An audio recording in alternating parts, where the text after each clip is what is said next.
Hello, in this video we will see how to use time delay.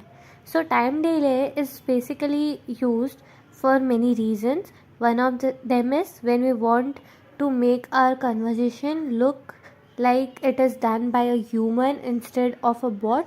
So we generally add a time delay of 5 to 10 seconds. Another common example is for lead validation bot. So as soon as a customer has onboarded with us, we can send them a template message, for example a welcome message, and then add some time delay, for example for 6 hours or a day, and then send another message and continue the same. To add time delay, we'll go to delay. Now there are two types of time delay we can use here: time delay relative and for fixed date time. So let's see relative first. Here I can select the unit: second, minute, hour, day or week. For example, I take hour here, and in time period I will take 6.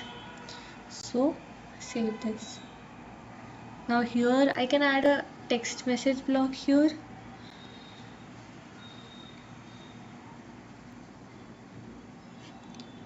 So now when my template message is sent, after 6 hours another text message will be sent.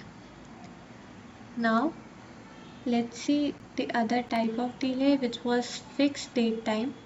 So in this case we can set a date and a time when we want the bot to continue. So for example, now I have to add a new year message here. So I'll set my bot to 1st Jan, and time I can select from here. I'm setting 12 AM and save this. So now after this text message is sent, my bot will wait till 1st January 12 AM and then it will go ahead with the flow.